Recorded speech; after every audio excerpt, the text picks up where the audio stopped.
Assalamualaikum warahmatullahi wabarakatuh. Alhamdulillahirabbil alamin. Berjumpa lagi bersama Bapak tentunya dalam pembelajaran kali ini, yaitu pembelajaran IPA. Nah, untuk itu Anda sekalian, sebelum memulai pembelajaran kita kali ini, mari kita baca doa terlebih dahulu. Bismillahirrahmanirrahim. Rabbi zidni ilma warzuqni fahma. Rabbi shrah li sadri wa yassir li amri wahlul 'uqdatam min lisani yafqahu qawli. Amin ya rabbal alamin. Baik anak-anak sekalian, nah, sudah ready kalian semuanya? Ya, mari kita saksikan penjelasan yang akan Bapak berikan pada video berikut ini. Baik, Assalamualaikum warahmatullahi wabarakatuh. Alhamdulillahirabbil alamin. Berjumpa lagi bersama Bapak. Kali ini kita akan membahas tentang struktur dan fungsi dari jaringan tumbuhan. Pada pokok bahasan kali ini ada dua dari jaringan tumbuhan yang akan Bapak jelaskan, yaitu terkait tentang jaringan tumbuhan akar ya, dan juga jaringan tumbuhan pada batang. Struktur dan fungsinya seperti apa? Mari ikuti penjelasan yang Bapak akan berikan berikut ini. Struktur dan fungsi akar. Nah, struktur dan fungsi akar. Struktur luar akar seperti apa? Yang pertama, struktur luar akar yaitu rambut akar ya, ada yang disebut dengan rambut akar atau kita sering sebut dengan root hairs ya. Berfungsi untuk memperluas daerah absorpsi mineral dan ya yang ada di dalam tanah. Iya. Lalu yang kedua adalah tudung akar atau yang sering disebut dengan kaliptra, yaitu fungsinya untuk melindungi ujung akar yang bersifat sangat lunak dan mudah rusak. Gambarnya seperti apa? Gambar akar adalah seperti ini ya. Tadi kita tahu ada rambut akar ya, dan juga ada batang akar seperti ini. Lalu ada yang disebut dengan tudung akar. Seperti ini gambarnya ya. Jika kita perhatikan dengan menggunakan pembelahan mikroskop ya, atau membelah dalam keadaan melintang seperti ini. Selanjutnya yaitu struktur dalam akar seperti apa? Struktur dalam akar terbagi menjadi 4 bagian. Yang pertama ada yang disebut dengan epidermis atau eksodermis tumbuhan. Terdapat di bagian luar akar, berfungsi sebagai jalan masuk air mineral ya, air dan mineral, dan melindungi lapisan yang ada di bawahnya ya. Lalu yang kedua ada yang disebut dengan korteks. Korteks itu terletak di daerah sebelah dalam epidermis, berfungsi sebagai tempat penyimpanan cadangan makanan. Yang ketiga yaitu adalah endodermis, terletak di lapisan sebelah dalam korteks dan di luar silinder pusat, yang berfungsi sebagai mengatur masuknya air dan garam mineral dari korteks menuju silinder pusat. Masih dalam struktur dalam akar yaitu yang keempat, silinder pusat. Silinder pusat ini berfungsi untuk membentuk cabang-cabang akar dan sel-sel prokambium dan juga membentuk floem yang baru ke arah luar dan silem ke arah dalam. Nah, silem itu sendiri apa? Ya, silem itu merupakan suatu alat angkut dari tumbuhan ya, suatu alat angkut yang terletak di bagian tengah akar. Berfungsi untuk apa sih? Mengangkut air dan garam mineral ya dari tanah menuju daun. Nah, lalu bagaimana dengan floem? Floem itu alat angkut juga, namun alat angkut ini berfungsi mengangkut hasil fotosintesis dari daun ke seluruh tubuh tumbuhan. Seperti inilah ya yang disebut dengan akar-akar biji berkeping 2 maupun biji berkeping 1, atau yang disebut dengan dikotil dan juga monokotil. Seperti ini contoh akar-akarnya.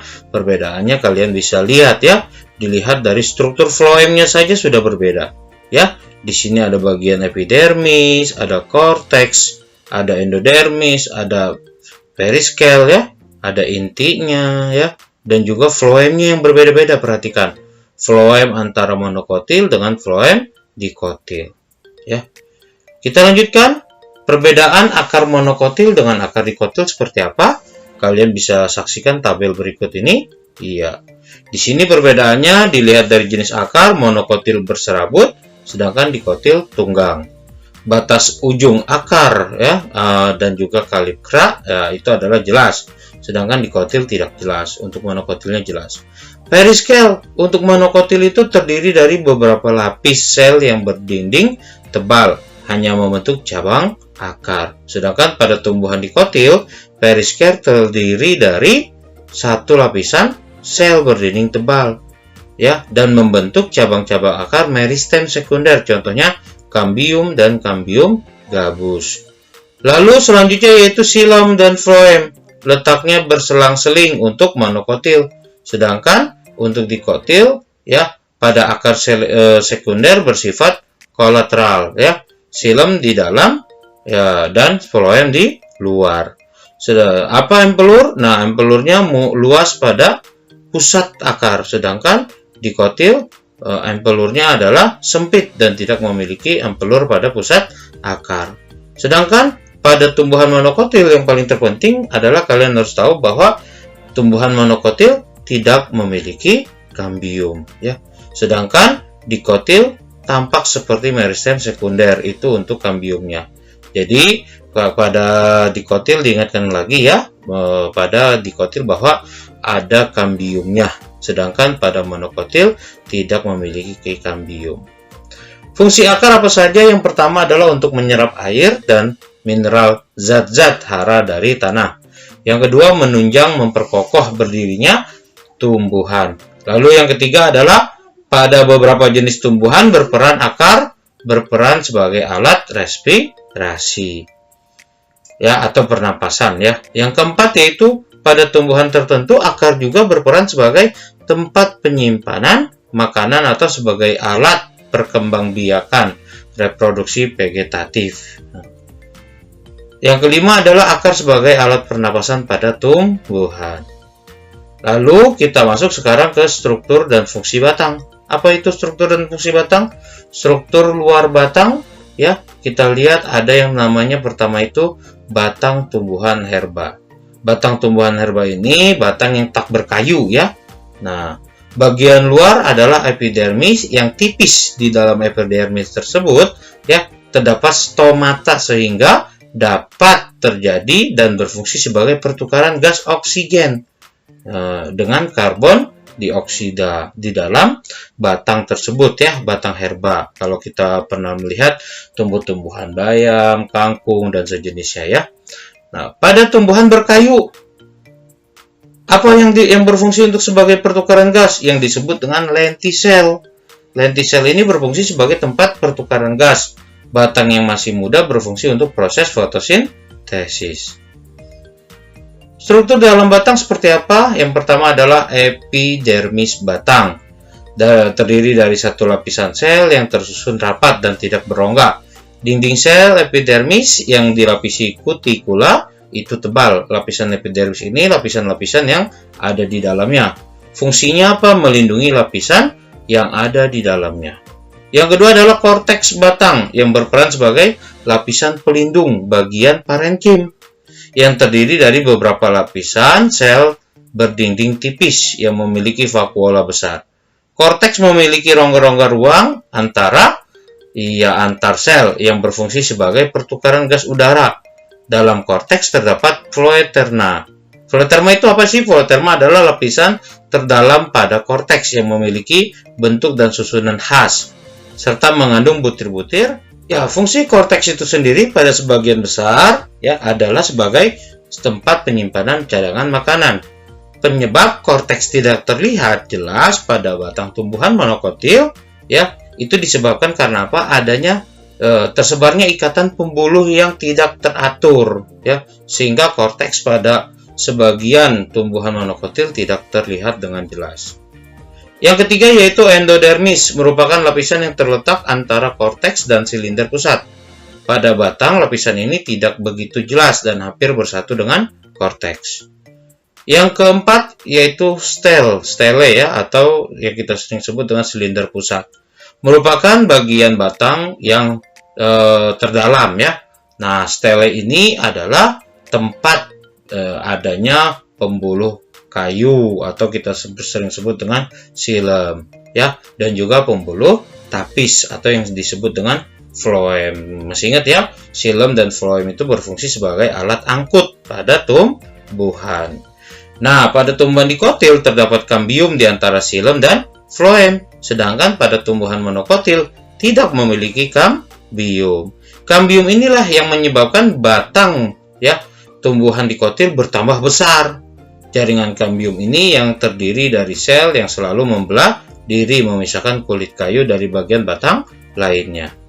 Perbedaan dari batang monokotil dan dikotil dapat kalian saksikan pada tabel berikut ini. Iya, batang monokotil ya memiliki batangnya tidak bercabang-cabang, pembuluh angkutnya tersebar, tidak mempunyai kambium vaskuler sehingga tidak dapat tumbuh membesar. Mempunyai meristem interkalar, tidak memiliki jari-jari empelur, dan juga tidak dapat dibedakan antar korteksnya. Sedangkan pada batang dikotil, batang bercabang, ya, pembuluh angkut teratur dan susunan lingkarannya saling berselang-seling, ya, radial, ya, mempunyai kambium vaskuler sehingga dapat tumbuh membesar. Lalu tidak mempunyai meristem interkalar. Kalau pada monokotil memiliki meristem, ya.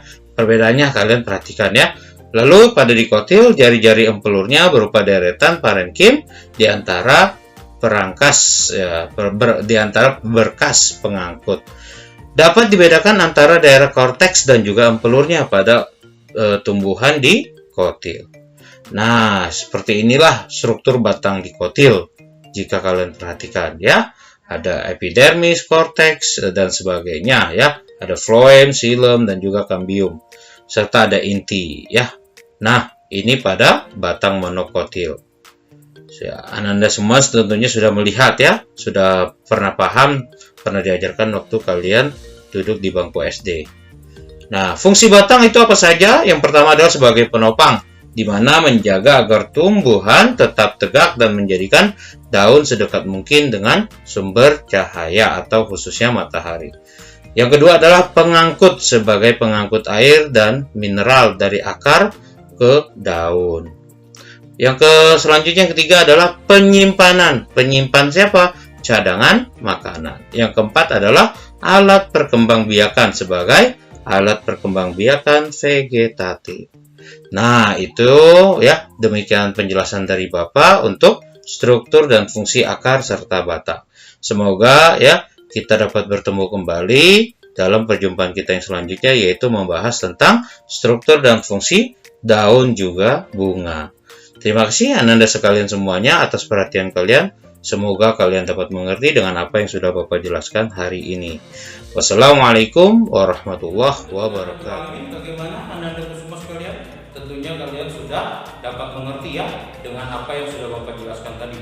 Semoga apa yang Bapak jelaskan tadi ya dapat dengan mudah kalian cerna ya, dapat dengan mudah kalian mengerti sehingga ya kalian dapat mengerjakan tugas-tugas yang nantinya mungkin ya akan Bapak berikan pada kesempatan yang akan datang ya.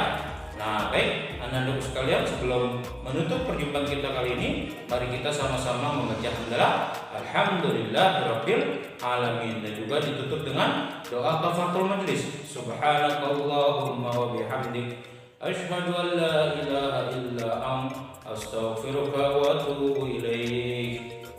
Terima kasih Ananda atas semua perhatian kalian, dan juga jangan lupa jika kalian memang belum memahami, terus putar ya video yang sudah Bapak jelaskan, yang sudah Bapak buat untuk kalian semua.